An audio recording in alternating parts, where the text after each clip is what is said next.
मैं भारत को भारतीयता की मान्यता के आधार पर फिर से खड़ा करना चाहता हूं, उस काम में लगा हूं। जो हो रहा है अच्छा हो रहा है, आगे होगा और भी अच्छा होगा। तुम क्यों व्यर्थ चिंता करते हो? तुम क्या लाए थे, क्या ले जाने वाले हो? ये दूसरा रास्ता है। हाँ, और इस रास्ते पर हमको भटकाने वाले 10-20 नहीं है, सैकड़ों लोग हैं। रोज आते हैं और माला पकड़ा देते हैं कि राम राम राम राम, राधे राधे राधे राधे, राम राम राम राम, राधे राधे, बस यही करो, देश तो ठीक हो जाएगा। और ज्यादा उनसे तर्क करो तो कहने लगे तुम क्यों व्यर्थ चिंता करते हो? तुम क्या लाए थे, क्या ले जाओगे? जो हो रहा है अच्छा हो रहा है, देश लुट रहा है अच्छा हो रहा है, आगे लुटेगा और अच्छा होगा। वो हमको समझाते हैं और इसी को धर्म कहते हैं, इसी को धर्म कहते हैं। और आजकल धर्म के व्यापार करने वालों की बाढ़ आई हुई है। हां, बहुत बड़ी फौज खड़ी हुई है उनकी। एक आया राम की कथा कहेगा 10 करोड़ लेके जाएगा, दूसरा कृष्ण की कथा कहेगा वो 15 करोड़ लेके जाएगा। और आप जैसे भोले भाले मूर्ख लोग डालते हैं उनके पात्रों में, ले जा भाई। ये बापू नहीं है, डाकू हैं। बापू नाम तो शर्म आती है कहते हुए। कहीं से 10 करोड़ लूटो, कहीं से 20 करोड़, कहीं से 25 करोड़। और आप लोगों की मजबूरी है कि काले धन का करें क्या? इनकम टैक्स वाले पकड़ते हैं तो ये बापुओं को देते रहते हो आप, क्या करें उसका? और ये बापू लोग हमें सिखाते रहते हैं जो हो रहा है अच्छा हो रहा है। वाह वाह, मैंने देखा है क्या क्या पाखंड और नौटंकी चलता है। भगवान राम की कथा कहने आते हैं और भगवान राम की जिंदगी के वो प्रसंग कभी नहीं सुनाते जो हम में वीरता पैदा करें, जो साहस पैदा करें। राम की जिंदगी में बहुत सारा हिस्सा साहस का है, वीरता का है।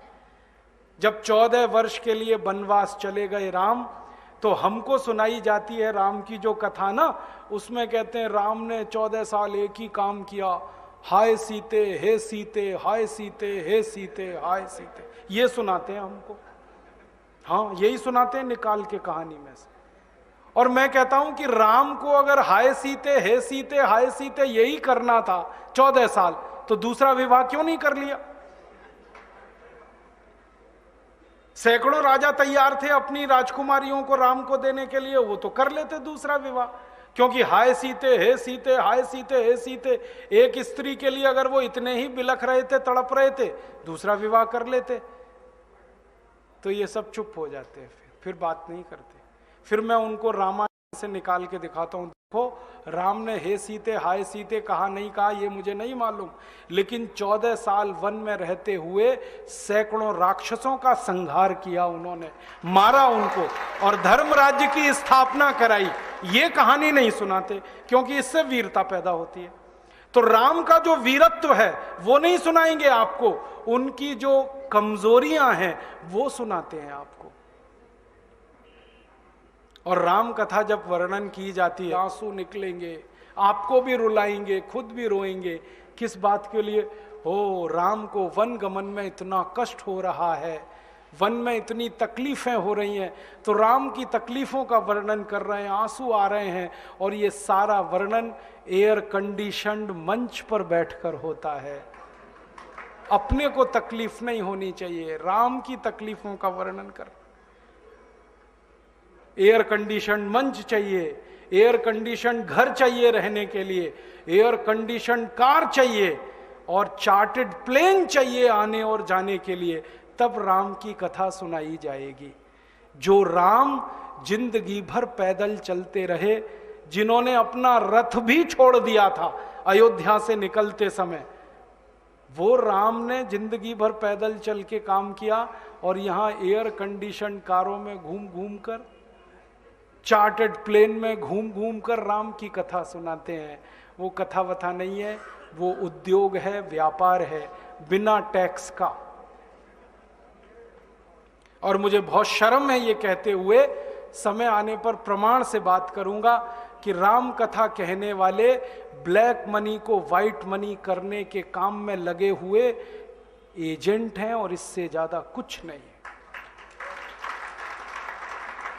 और मुझे इससे भी बड़ी शर्म आती है कहते हुए कि आप जो उनको दे रहे हैं दान के रूप में, वो पैसा ब्याज पर उठा रहे हैं वो दूसरे लोगों को, और आपके दिए हुए पैसे से धंधा बना रहे हैं अपना। फिर ऐसे ही कृष्ण की कथा कहने वाले आ जाते हैं, कहते राधे राधे राधे राधे राधे राधे, और कुछ कहो ही मत, राधे राधे। कंस को मारा, जरासंध को मारा, शिशुपाल को मारा, अधर्मियों को मारा, ये सब थोड़े में, राधे राधे राधे राधे बड़े में। हाँ, क्योंकि आपको कायर बनाना है ना, निर्वीर बनाना है, नपुंसक बनाना है, तो वीरता की कहानी क्यों सुनानी है? तो चुन चुन कर ऐसी कहानियां सुनाते हैं। और मैं आपको बहुत गंभीर बात कह रहा हूं कि ये सारे हमारे देश में जो पाखंडी लोग हैं ना, राम और कृष्ण की कथा कहने वाले, ये सरकारों के साथ मिले हुए हैं, क्योंकि सरकारों ने इनको एक कान में मंत्र फूंका है, तुम लोगों का ध्यान इस तरफ भटकाते रहो ताकि कोई महंगाई के खिलाफ लड़े, गरीबी के खिलाफ न लड़े, बेरोजगारी के खिलाफ न लड़े, अत्याचार के खिलाफ न लड़े, वो डूबा रहे राधे राधे राधे राधे राम राम राम राम, बस इसी में। और समझाते रहो, तुम क्या लाए थे, तुम क्या ले जाओगे, क्यों व्यर्थ चिंता करते हो, जो हो रहा है अच्छा हो रहा है, आगे होगा और भी अच्छा होगा। एक रास्ता ये है। अब दो रास्ते हैं अपने सामने, एक रास्ता भगत सिंह का, ऊधम सिंह का, चंद्रशेखर का, एक रास्ता हमारे ये धर्म गुरुओं का, पाखंडियों का, जो राम की कथा, कृष्ण की कथा। मुझे बहुत ऑफर आए हैं, मैं आपको दिल का दर्द बता रहा हूं, सच में कह रहा हूं, आपसे नाम नहीं लेता। मुझे ऑफर आए कि तुम कहां बेकार भटक रहे हो, मेरे साथ आ जाओ। मैंने कहा बापूजी क्या होगा उसमें? तो कहने लगे जितना मिलता है वो डबल हो जाएगा। मैं बोल रहा कैसे? तो उन्होंने कहा तुम्हारी वाणी में बहुत जोर है और मेरे पास लोगों की भीड़ इकट्ठा करने का, मजमा लगाने का तरीका है। मैं ऐसा डमरू बजाता हूं कि सब इकट्ठे होते हैं, और तुम्हारी वाणी में जोर बहुत है, मिलके लूटेंगे, थोड़ा तुम्हारा थोड़ा मेरा। ऐसे खुले ऑफर हैं मेरे पास। और मैं कहता हूं बापूजी माफ करो। क्यों? कहते तुम्हें पैसे नहीं चाहिए। मैंने कहा पैसे ही चाहिए होते तो बहुत रास्ते हैं मेरे पास, यही एक बचा है। पैसे ही कमाने हैं तो बहुत रास्ते हैं, ये एक रास्ता थोड़ी है। बहुत तरीके हैं, पैसे कमा लूं, घर बना लूं, बीवी बच्चे ले आऊं, करोड़पति हो जाऊं, 10 करोड़पति हो जाऊं, 100 करोड़पति हो जाऊं। बहुत आसान काम है ये तो। थोड़ी चालाकी हो तो सैकड़ों करोड़ बनाना बिल्कुल मुश्किल नहीं है इस देश में। फिर अंत में तो वही होगा ना, सैकड़ों करोड़ हो गए, एक दिन डायबिटीज होगी, एक दिन अर्थराइटिस होगा, एक दिन हार्ट अटैक आएगा, मैं मरने ही वाला हूं। तो मरना तो है ही, वहां भी शायद जल्दी मरूं, क्योंकि जब शरीर में तामस वृत्ति आती है ना तो जल्दी मरता है आदमी। जब तक सात्विक रहता है तब तक थोड़ा दम रहता है, तो तामस वृत्ति आएगी, मरना मुझे वहां भी है। तो क्यों ना इस रास्ते पे चल के मरूं जहां सात्विक वृत्ति भी है, मरना है ये तो पक्का ही है, जिंदा तो कोई रहेगा नहीं। तो भगत सिंह का रास्ता क्या बुरा, ऊधम सिंह का रास्ता क्या बुरा, चंद्रशेखर का रास्ता क्या बुरा? कुछ करके मरो ना। मरेंगे ये सब भी, साधु संत पाखंडी, राम की कथा सुनाते सुनाते हार्ट अटैक आएगा, मरेंगे वो भी। डायबिटीज सबको हो रखी है, मैंने देखा है नजदीक से जाके, सब इंसुलिन लगाते हैं, खाते हैं गोलियां, अपनी डायबिटीज नहीं मिटा पाते, दूसरों को उपदेश देते फिरते। ब्लड प्रेशर सबको बढ़ा हुआ है, क्योंकि ये जो काला धन है ना, इसका हिसाब किताब करने में बीपी ही बढ़ने वाला है। सब बीपी की गोलियां खाते हैं, सब डायबिटीज के लिए शिकार हैं, तो दूसरों को उपदेश देंगे तो मैं भी लग जाऊं, वो एक रास्ता है। एक रास्ता भगत सिंह, ऊधम सिंह, चंद्रशेखर का भी है। मौत तो दोनों में ही आने वाली है, बस अंतर इतना है, एक मौत ऐसी आएगी जिसको देश और समाज जिंदगी भर याद रखेगा, और एक मौत ऐसी आएगी कोई पूछेगा नहीं।